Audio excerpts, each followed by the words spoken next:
I found out about the wedding from a text. Not to me, to her. I just happened to be next to her when it popped up. Her phone lit up on the counter, and I saw his name. Elias. Just that one word, a name I'd never said out loud, but one I know lives somewhere in the middle of her story, like a song you skip when it comes on, even if no one else notices. She didn't flinch. Just picked it up, read it quietly, and said, "Well, that's interesting." I tried not to look. But she looked at me, waiting. I didn't ask. I just raised my eyebrows, the way I always do when I don't want to be the one to start something. She took a breath. "Elias is getting married." I nodded. "He invited me. He said I could bring someone." I didn't know what to say, so I didn't say anything. She smiled, kind of half-heartedly. The kind of smile you give a waiter when they ask if everything's okay and you don't feel like complaining. "You don't have to come," she said. But she didn't really mean it. And I didn't really believe it. That night I laid awake, listening to the sound of her brushing her teeth, the light flipping off, her slipping into bed beside me. I wanted to ask why she wanted to go. I didn't. Instead, I said, "Are you going to RSVP?" She turned toward me. "I think so." "Okay. I mean, it's not weird, right?" I hesitated. "No. Not if it's not weird for you." "It's not," she said too quickly. "We're fine." And that was the first time I noticed how often she says we're fine when she's already made a decision and wants me to be okay with it. To be clear, nothing ever happened that would make me distrust her. They broke up years before we met. It was mutual, apparently. They were just young. She always described it like a nice movie that ended when the credits rolled, no tears, no yelling, just a fade to black. Still, she never deleted the photos. They're not framed or anything, just buried deep in her cloud storage, under college or spring 2017, or don't be weird, it's just the past. I know I shouldn't care. I mostly don't. But sometimes I do. The next day, she brought it up again. "I think I'll go." "Okay. I don't want to go alone, though." "It would be awkward." "Sure." She glanced at me, then added, like it was a joke, "You'd be my emotional support boyfriend." I smiled. But it landed wrong. Not because it wasn't funny, but because she meant it a little too much. I don't know when the shift started. We haven't had a fight in months. She still laughs at my jokes. We still go out for Thai food on Wednesdays, still share earbuds on the couch. But lately, it feels like I'm watching a play where someone changed the ending, and no one told me. She says she loves me. I believe her. I just don't always feel it. I talked to my sister about it. We're not super close, but we have this deal, one emotional download per month over wine, no judgment. She asked, "Do you think she still has feelings for him?" I shook my head. No. I think she liked who she was with him. That's worse. I know. We got the invitation a few days later. It was elegant, navy and cream, with a little note in the corner, plus one welcome. She left it on the counter. She didn't care if I saw it. But I know her better than that. That night, I said yes. To going. To standing next to her while she watches someone else walk down the aisle. To clapping politely for a version of her life that didn't happen. She smiled, kissed me, said, "I'm really glad." And for the first time in a while, I didn't feel chosen. I felt drafted. We didn't talk about the wedding for a while after I agreed to go. It wasn't avoidance, exactly. More like we both silently agreed not to pick at it until we had to. Like a wound you hope will scab over on its own if you just stop noticing it. But of course, it didn't.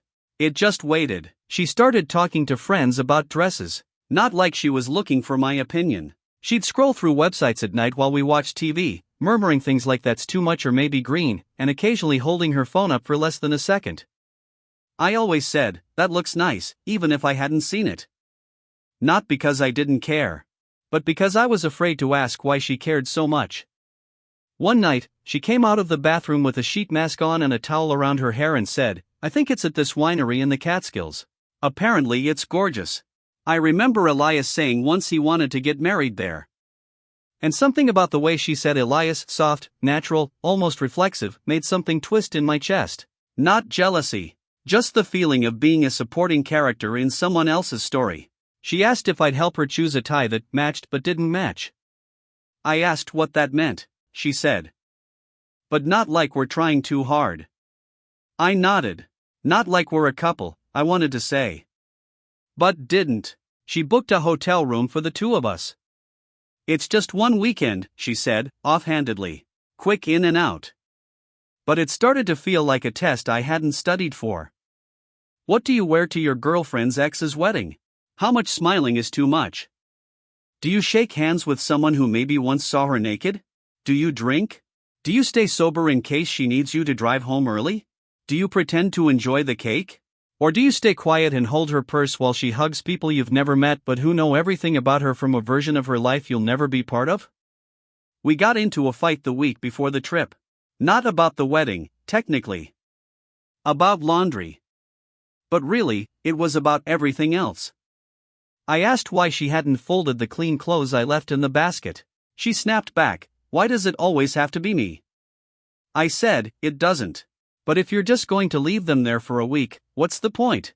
She said, "Maybe I'm tired of doing everything." And I said, "You mean like planning an emotional pilgrimage to your ex's wedding?" Silence. Her eyes went hard. She left the room without another word. We didn't speak much the next day. At dinner, she made pasta and didn't ask if I wanted any.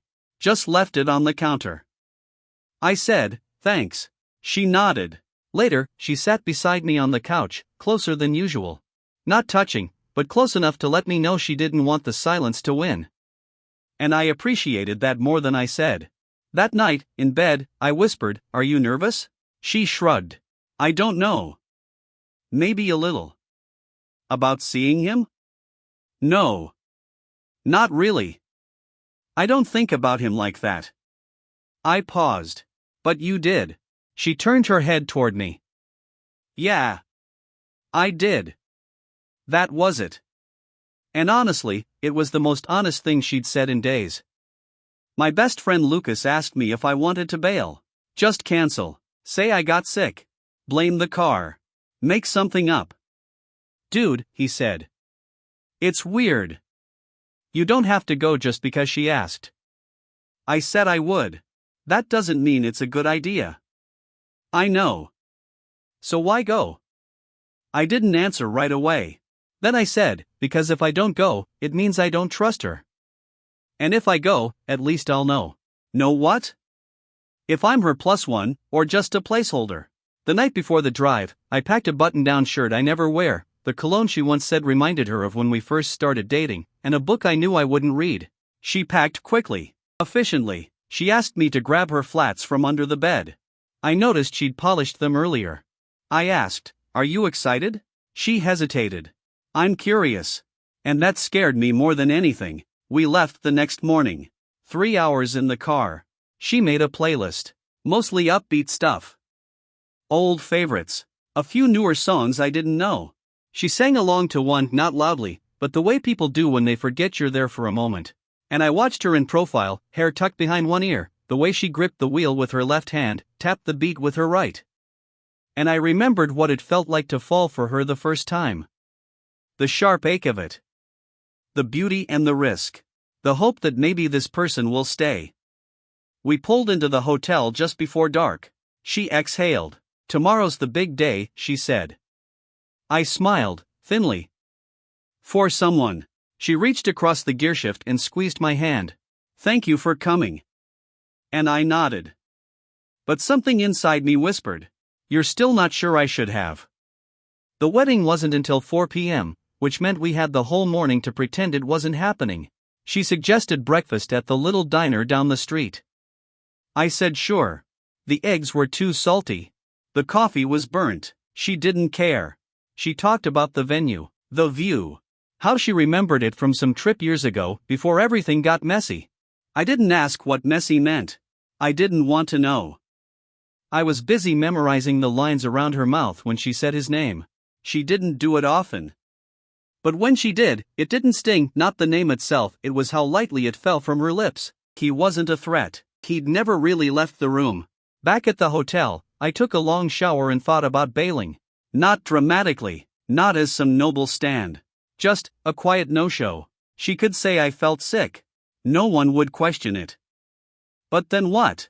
She'd go alone, smile for the photos, wave at the people who once thought she was the one or maybe never did, but liked her anyway. And me?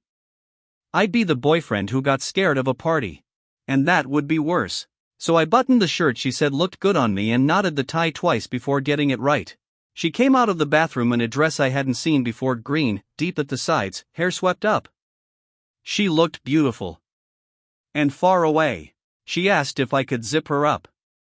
I did. She didn't say thanks.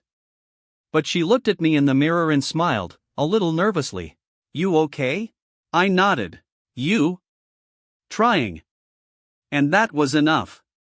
The drive to the venue was short. Trees lining the road. Mountains in the background. Everything postcard pretty. She talked the whole time about how different everyone would look, who might still be together, who probably wouldn't show. I listened. Not to the words, to the tone, the way her voice got faster when she talked about certain people. How she said his name like a detail she'd rather skim past, but couldn't. We pulled into the gravel lot behind a row of cars with expensive license plate frames. BMWs, Audis. A Prius with a sticker that said coexist. She fixed her lipstick in the mirror. I fixed my smile. The moment we walked into the venue, I became the boyfriend, not by name. Just by function. The one standing a little behind. The one smiling politely while people hugged her and said things like, "Oh my God, it's been forever and you look exactly the same." No one asked who I was. Not at first. They just knew. I wasn't him. Eventually, someone did ask. A tall guy in a linen suit, drink already in hand. So, he said, extending a hand to me like it cost him nothing. You must be. He trailed off. David, I said, offering a small smile. He looked at her. Then back at me. Right. Got it. Cool. Well, welcome. He turned and melted into the crowd. She sighed, sorry. That's Owen. He was in Elias's band. I nodded. No worries. But I'd already memorized the look in his eyes. Oh. You're the one after. We found our seats near the back of the ceremony space. White chairs on a trimmed lawn. A flower arch, soft string music from a live quartet. Guests trickled in slowly. Laughing. Whispering. Rearranging sunglasses. She leaned over and whispered, "That's his cousin. The one who used to call me future family. She sent me a Christmas card the year we broke up." I chuckled. It was genuine. Not because it was funny. Because I needed to remind myself I was still capable of laughing. And then the ceremony began. The music shifted. People stood. The bride appeared tall, graceful, glowing in the way brides are expected to glow. Elias waited at the end of the aisle. And I finally saw him. He looked older than I'd imagined. But familiar. Not because I'd ever met him, but because I knew of him. The way you know a place from pictures before you ever visit it. He smiled when he saw his bride. She smiled back. And I stole a glance at the woman beside me. She was watching. Not smiling. Not sad. Just present. The ceremony itself was short. Sweet. Vows exchanged. Laughter at an inside joke. A few teary relatives. Then the kiss. Applause. And me, clapping a half-second late. Like someone who wasn't in on the moment but didn't want to ruin it.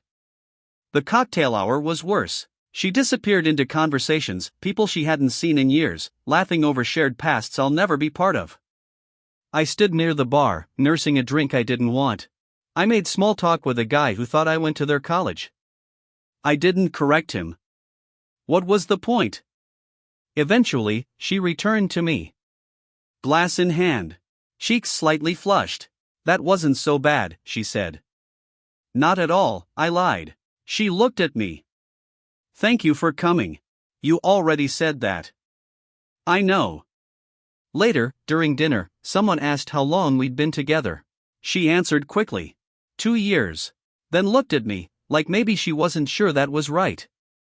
"It'll be 3 in September," I said. She smiled. "Right. September." It felt like answering a security question. At some point, someone toasted the newlyweds. Someone else told a story that made the whole table laugh. I laughed too. And wondered, quietly, if anyone had ever toasted her. If anyone had stood up in a room like this and said, "She's the one. I choose her." And I realized maybe I hadn't either. Not really. Not yet. We danced once. Just one song. Her arms around my shoulders, mine around her waist. I tried to pull her closer. She hesitated. Not a lot. Just enough. Just enough to notice. As we drove back to the hotel that night, she said, "I hope you didn't hate it." "I didn't," I said. She looked out the window. "I'm glad he's happy." And then, after a beat, "I'm glad I'm not there anymore." She didn't say where she was now. Only where she wasn't. And I didn't ask. The next morning, she hummed. That's how it started. I woke up to the sound of her in the hotel bathroom, brushing her teeth and humming something upbeat, something vaguely familiar. Maybe something they played at the wedding. She came out with her hair still damp and smiled at me like we were on vacation. "We have time for breakfast before checkout," she said. I nodded. She sat on the edge of the bed, drying her hair with a towel. Her bare shoulder brushed my knee, and I flinched, not because I didn't want her close. Because I didn't know what the contact meant anymore. We drove back in near silence. It wasn't a tense silence. Not heavy or awkward. Just hollow. The kind that fills a space when two people are thinking two completely different things and pretending they aren't. She asked once, "Are you okay?" I said, "Just tired." She accepted that. Didn't push. Didn't ask why I hadn't touched her all morning. Didn't mention that, for the first time since we started dating, I'd slept on the edge of the bed with a pillow between us.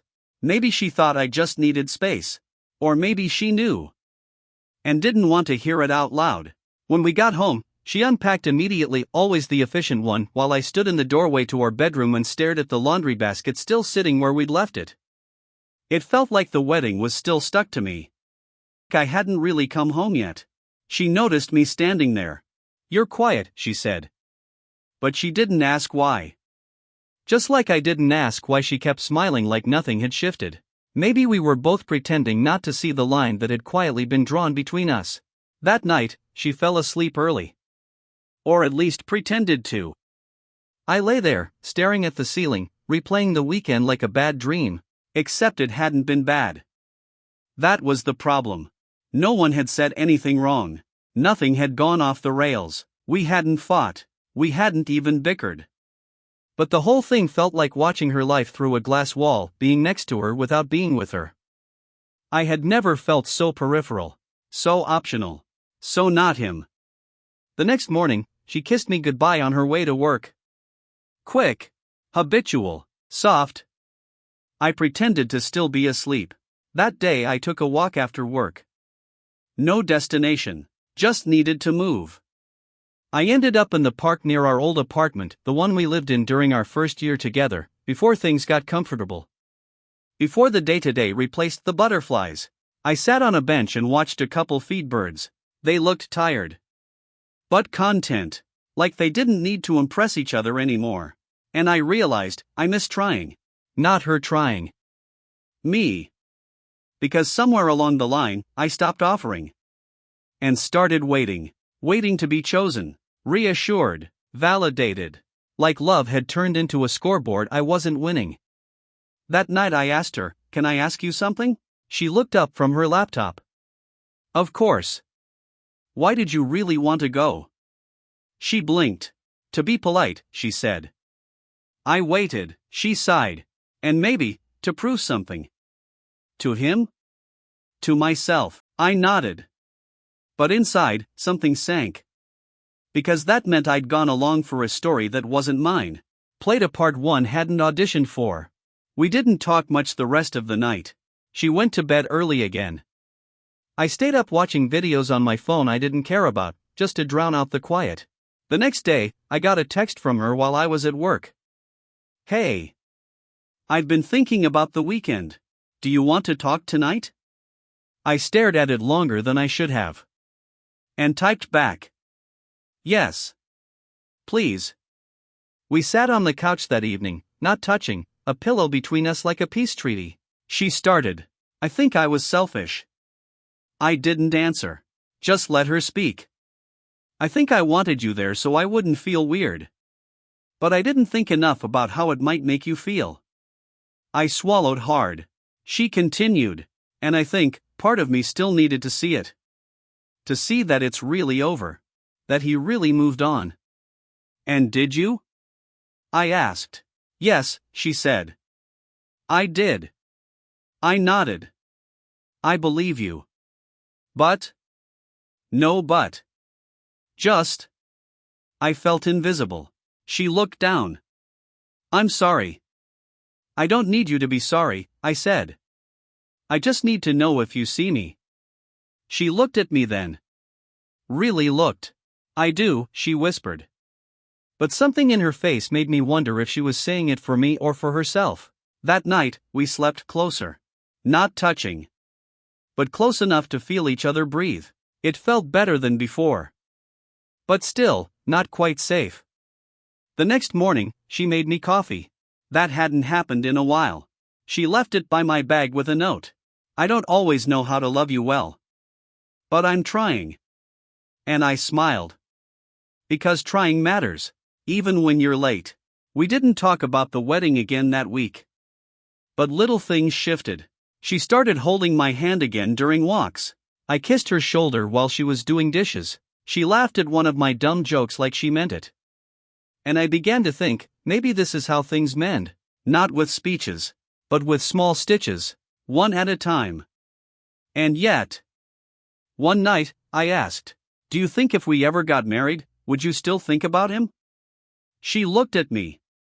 Long, quiet, then said, I'd think about you. And for a moment, that was enough. Till I realized. She didn't say no. She said instead. And somehow, that answer was harder to hold. There's a kind of tired that sleep doesn't fix.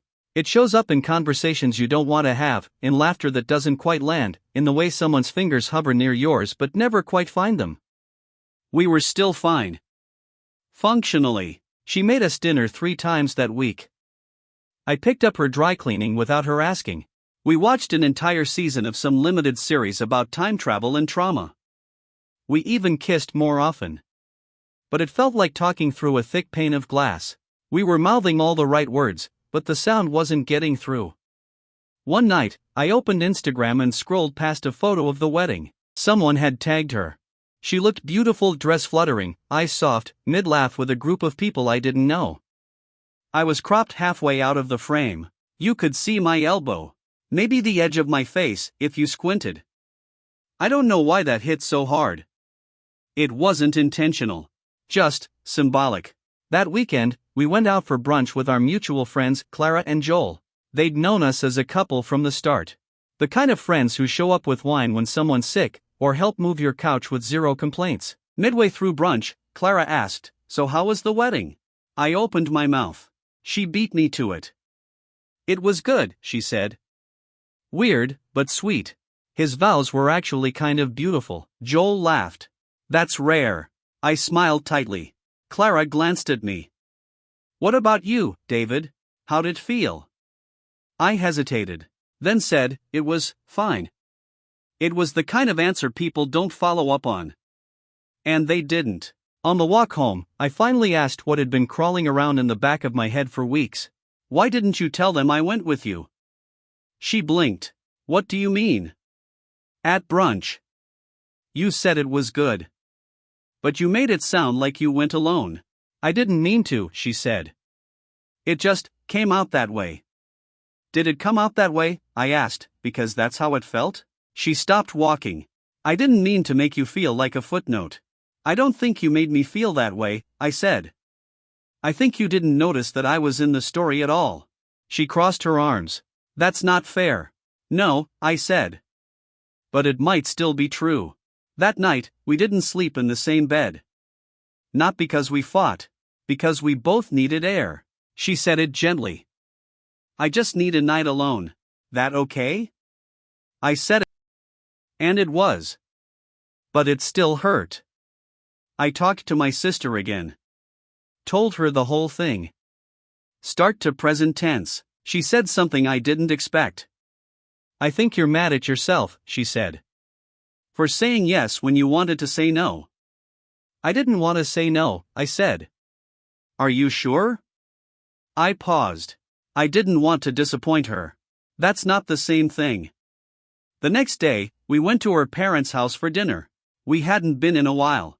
Her mom hugged me tight, her dad asked about work, and her little niece, 4, maybe 5, handed me a drawing of you and the girl. We smiled, pretended we were steady. But halfway through dinner, her mom asked, "And when's it your turn?" She laughed. "Don't start." Her mom winked. "Just saying. You already survived a wedding, your own should be easy." I felt her hand go still on my thigh under the table. On the drive home, I said, "You froze." "What?" When she said the thing about marriage. I didn't freeze. You did. Silence. I just didn't want to have that conversation there. Do you want to have it at all? She stared out the window. I don't know. And there it was again. That phrase I was starting to resent more than any insult. I don't know. We got home, and she went straight to bed. I sat on the couch for an hour. Just sat there. Thinking. And then I did something I hadn't done in a long time.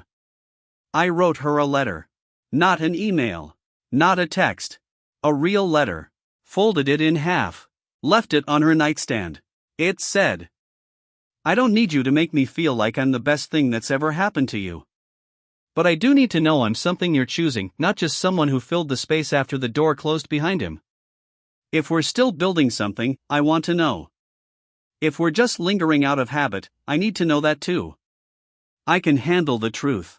I just can't keep guessing what story I'm part of." The next morning, she didn't mention the letter. Just handed me coffee. Asked how I slept. Kissed my forehead.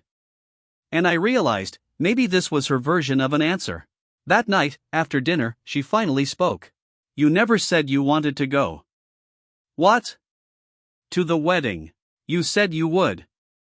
But you never said you wanted to." I nodded. "Because I didn't." Her face didn't change. "I know," she said.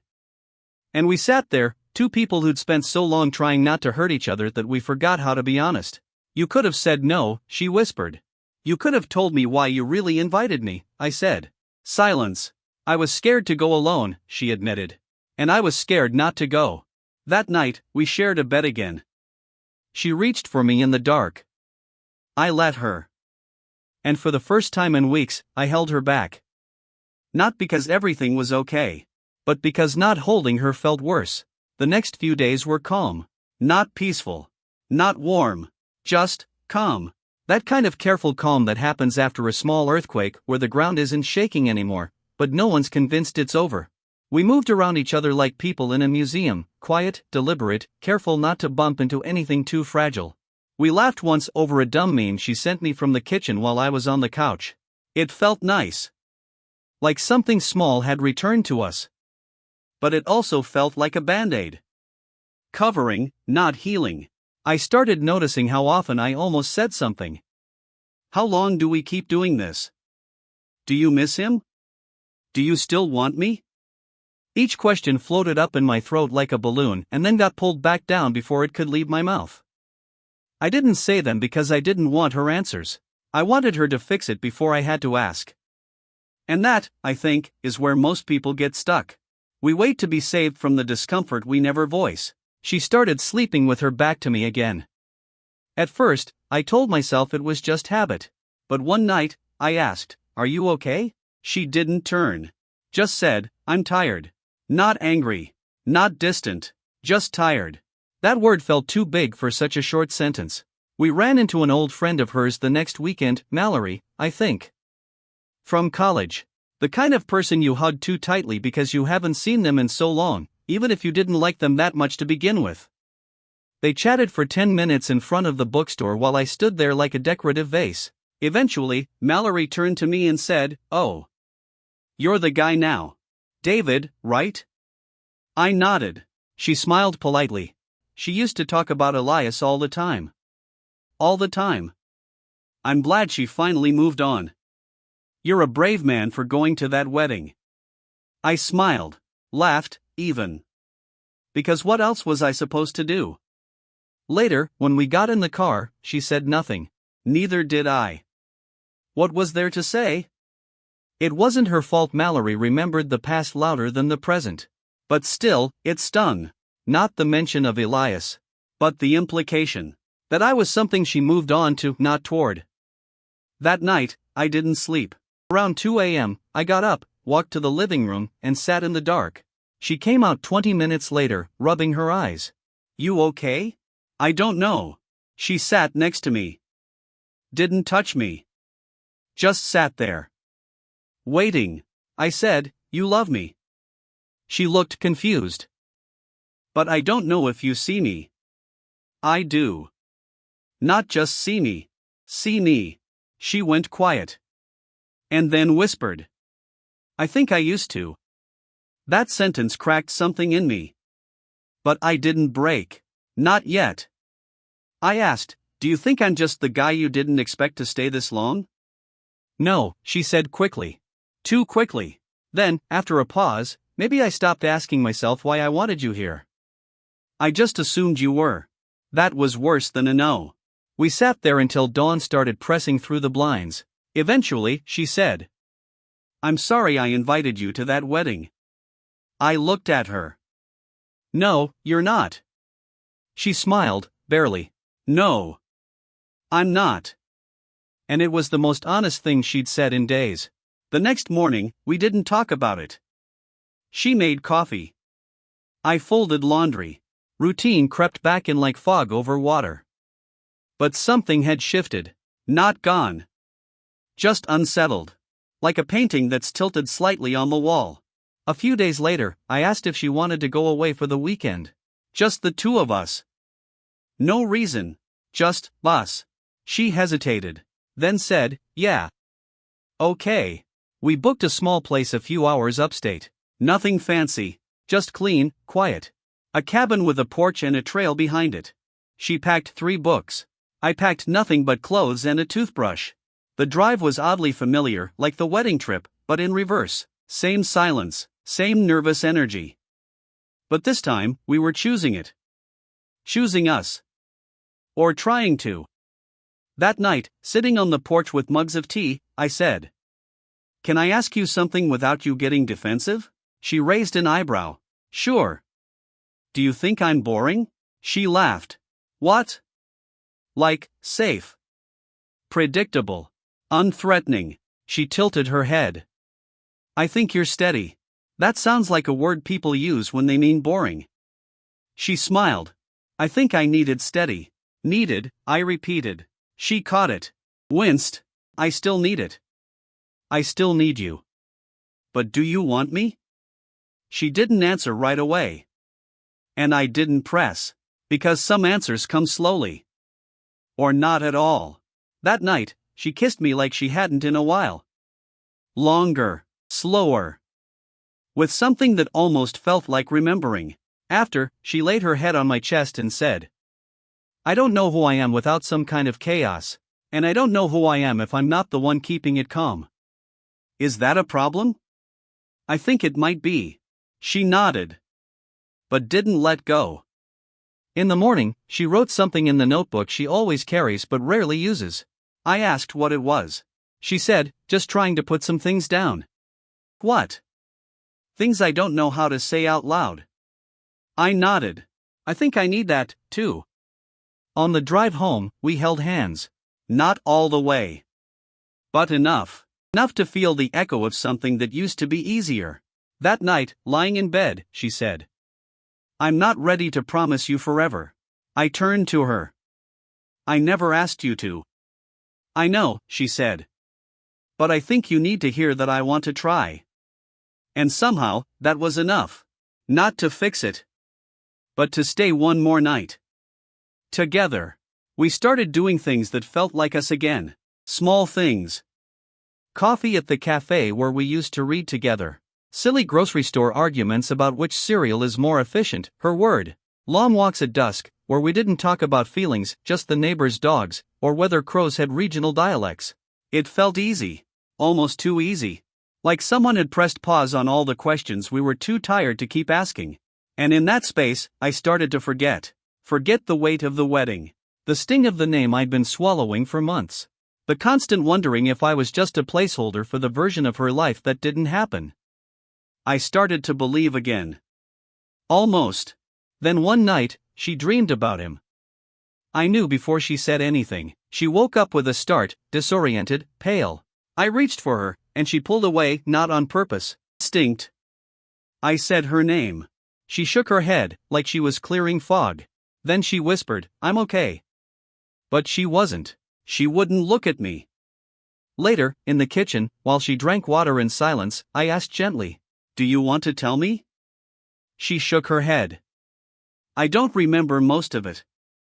"Just his face?" And then, looking at the floor, "I hate that he still lives in some corner of my mind I can't reach." I didn't know what to say. I wanted to be angry. But mostly, I felt tired. So I said, "He might live there." "But I'm the one waking up next to you." She looked at me then.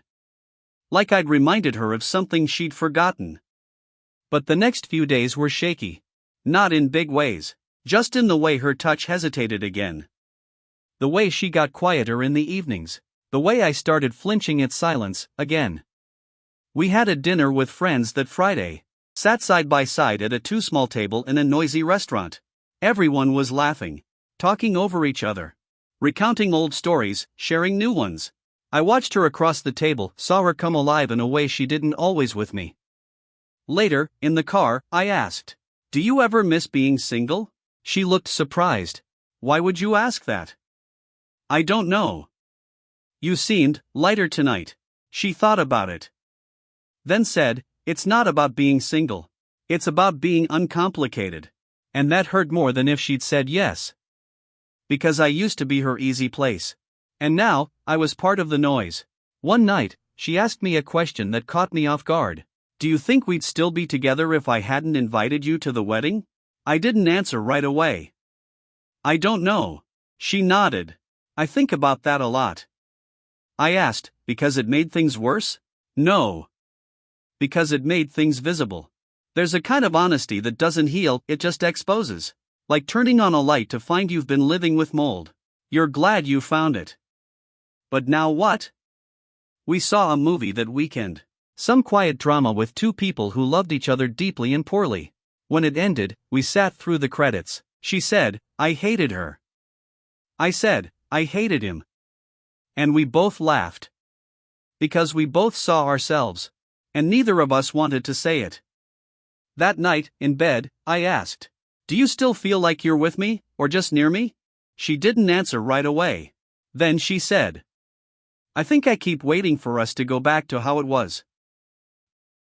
And I'm starting to realize we probably won't. Is that okay?" "I don't know yet." That phrase again. I don't know. It should have driven me mad. But instead, I said, "Me neither." And it was the most honest thing I'd said in weeks. We took a day trip to the coast the next Sunday. No occasion, just air.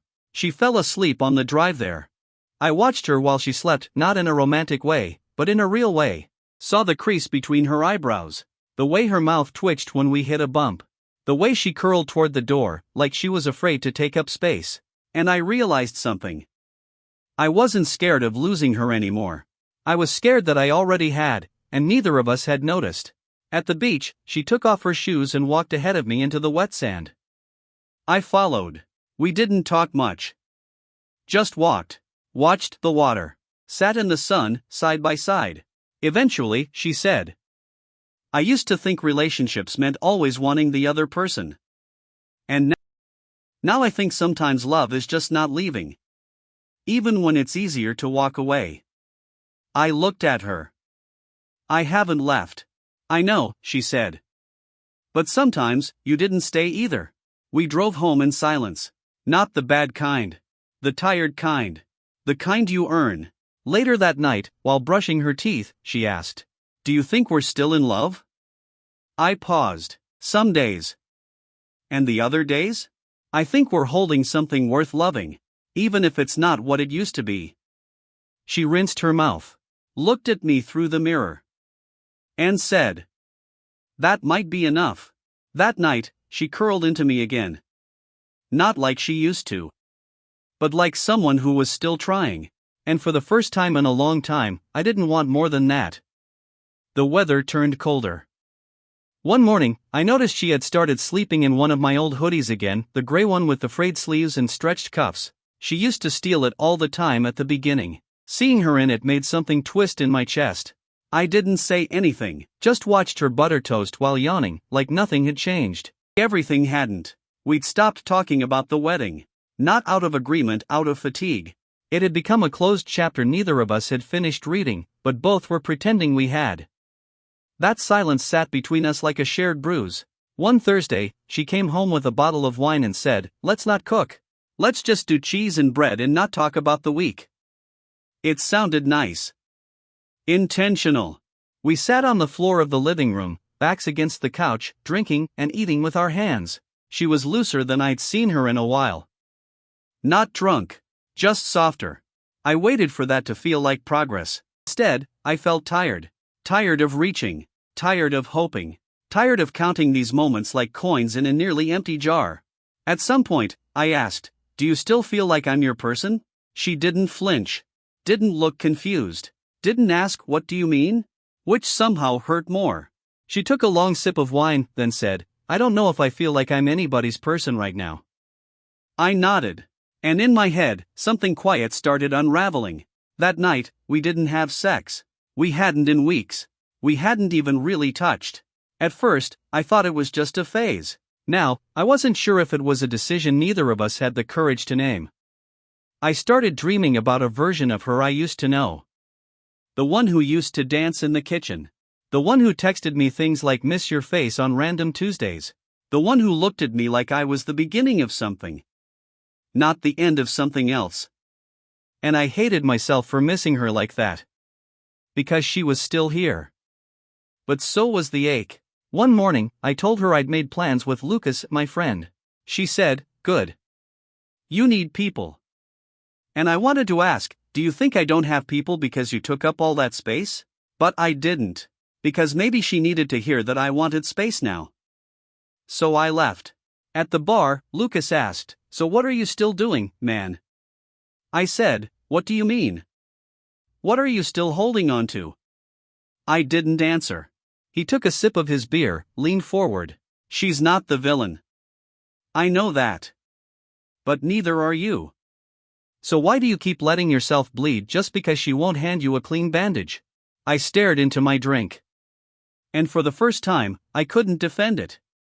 Not to him. Not to myself. That night, I came home late.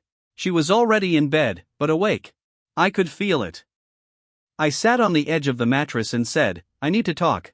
She sat up. Quietly. Waited. I looked at my hands. "I keep asking for crumbs," I said. "And pretending it's a feast." She closed her eyes. "I know. No," I said. "I don't think you do." I turned to face her. I've been twisting myself into someone easy to keep. Someone steady. Someone who doesn't make demands. You're not. I interrupted. And maybe that's not fair. Maybe I should have told you how much it hurt sooner. But I thought you'd see it. I thought I didn't have to spell out every time I felt small. Or scared. Or like a tourist in your story. She looked at me, tears in her eyes now. I wasn't yelling. I wasn't angry. Just empty. "I don't want you to love me safely," I said. "I want you to choose me. And if you can't, I need you to tell me." Silence. Her voice cracked. "I don't know if I know how to love anyone the way they need." Then say that. I'm saying it now. We sat there. Breathing. Not touching. Two people finally saying the things they'd whispered only in their own heads for months. She reached for my hand. Held it. Soft. Fragile. "I don't want to lose you," she said. Wanting not to lose me, I replied, isn't the same as wanting to keep me. She nodded. And I watched her break a little. And I hated that I still loved her through it. We didn't break up that night. I don't even know if that was the kind of conversation that leads to a breakup. It felt bigger than that. Not like ending something, more like realizing something was already ending, and no one had turned around to see it. That night, we lay in bed, facing opposite directions, but our backs were close enough to feel each other's heat, not touching, but aware, like two ghosts still haunting the same house. In the morning, she said, let's take a day. Just you and me. No plans, no distractions. I didn't say yes. I just nodded. Because even in all this, even in the undoing, part of me still wanted her to reach. Even if we were already falling. We spent Saturday pretending it was still us. We drove upstate, found a lake on Google Maps with a short trail around it. She brought a backpack with snacks, fruit, 2 granola bars, a bottle of wine she said she'd been saving for something that felt like a maybe. It was all very sweet. If you didn't know the context, you'd think it was romantic. And maybe it was. In the way people hold on to each other more tightly when they feel the tide pulling. We parked, started walking. She talked about her childhood. A summer where her dad let her eat watermelon for dinner 3 nights in a row. I told her about a birthday where I cried because no one remembered, until my neighbor showed up with a cupcake. We laughed.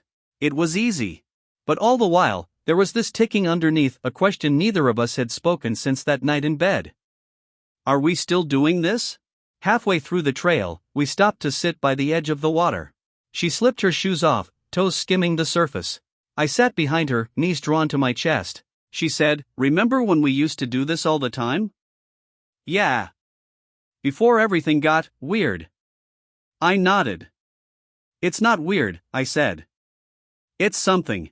She paused, then said, I think we forgot how to need each other without fear. I looked at her, but she didn't look back.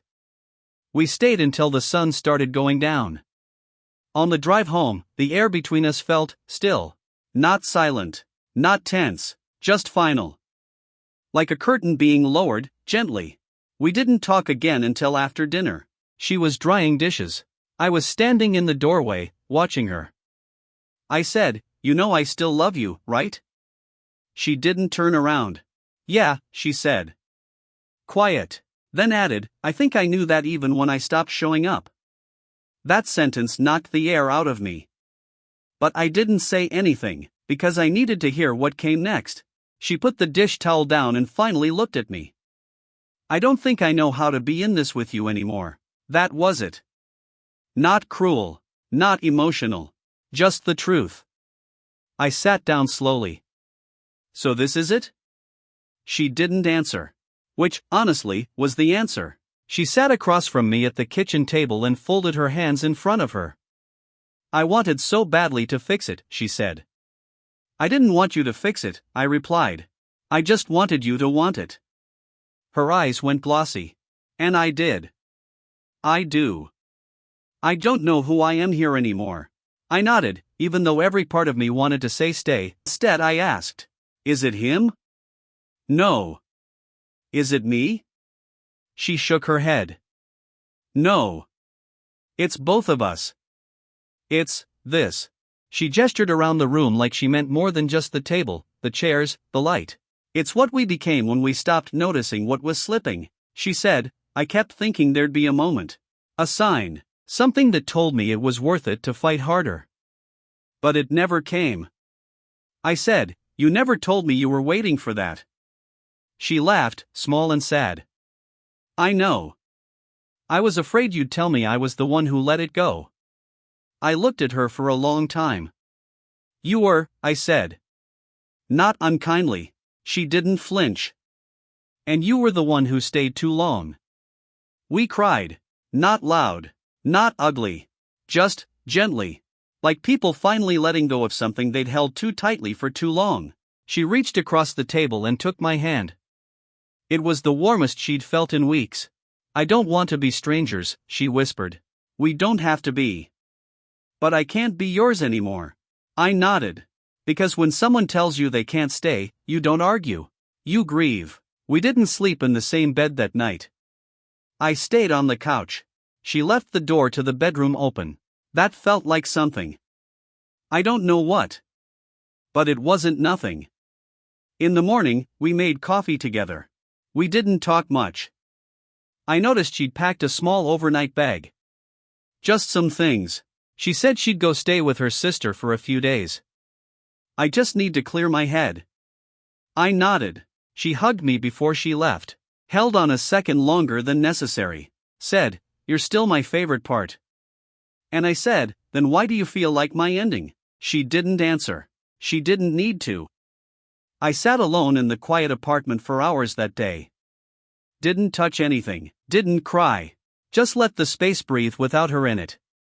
And it felt not better, but real. Later, I texted her. "Do you want me to wait?" She didn't reply right away. When she did, it just said, "I want you to be okay." And somehow, that hurt worse. It's been 23 days since she left. I haven't moved her toothbrush. I haven't folded the sweater she left on the back of the chair. I don't know why. Maybe because it feels less like abandonment if the apartment still has echoes of her. Maybe because I'm scared that putting things away will make it real. Or maybe I'm just waiting, not for her to come back, necessarily, just for something in me to stop hoping she might. We text sometimes. Nothing dramatic. Mostly things like, "Did you cancel the vet appointment? Your sister left your book here. Hope you got some sleep." Every once in a while, she sends a photo, a weird cloud, or a dog wearing sunglasses, or a dumb quote taped to a coffee shop window. I always laugh. Always. Even when it feels like swallowing glass. I saw her last Tuesday. Ran into her, actually. At the farmer's market. She was wearing sunglasses and holding a tote bag with a bunch of green onions sticking out like some Pinterest version of heartbreak. She smiled when she saw me. A real one. I smiled back. We talked for 6 minutes. Exactly 6. She said she was working again, editing copy for a lifestyle site. I said I'd been reading more. Cooking a little. Sleeping okay. She touched my arm when she left. Not flirtatious. Just familiar. And for the rest of the day, my chest felt like a hallway with all the lights off. Lucas asked me if I was okay. I said, sometimes. He asked, "Do you want her back?" I didn't answer right away. Then I said, "I want her to want me back." He nodded. "That's not the same thing." I know. Some nights, I replay things. Not big things. Not the fights or the quiet collapses. Just the mornings where she'd steal the blanket. The sound of her brushing her teeth, humming off key. The way she'd say wait when I almost walked out the door without kissing her. Those moments are harder than the ones that hurt. Because they didn't hurt at the time. They only hurt now. I've started seeing a therapist. She asked me why I came in. I said, because I don't know what to do with the version of me that wasn't enough. She said, was it really about being enough? And I just stared at the floor. Last weekend, I found the letter I wrote her but never gave her. I'd written it the week after the wedding. It said, "I wanted to go with you. Even though it hurt. Even though I knew I might feel small. Because I believed that love meant showing up, even when you're scared. I still believe that. But now I'm learning that showing up for someone else doesn't mean disappearing from yourself." I read it 3 times. Then I threw it away. Not because it wasn't true. But because it had already done its job. She texted me 2 nights ago. "I miss you." 3 words. No punctuation. I stared at it for 10 minutes before I replied. "I miss you too. But I think we're different now." She wrote back. "I think we were always different. We just finally noticed." I haven't responded. Not because I'm angry. Because sometimes, loving someone means stepping back even when your hands still ache to hold them. I'm learning to sit in the quiet now. I go on walks by myself, order 1 cup of coffee instead of 2, sleep with the whole bed to myself and try not to feel like I'm failing at something. It's slow, lonely, sometimes. But not empty. There's a difference. I don't know if we'll see each other again. I don't know if there's a version of this story where we find our way back. But I do know this. We mattered. Even in the end. Especially in the end. There's a pair of shoes by the door that still belong to her. I haven't moved them. but last night, I almost did. And maybe that's progress. Someone asked me recently, what happened? I said, we loved each other. Then we didn't know how to show it anymore. They said, so you failed. And I said, maybe we didn't fail. Maybe we just ended. And that's not a tragedy. It's just the kind of love story that doesn't make it to the movies, but still changes everything. This morning, I made pancakes, played a playlist she once made for me, sat on the balcony with my coffee. And for the first time in weeks, I didn't check my phone right away. I just let the quiet stay. And for once, it didn't feel like punishment. It felt like peace.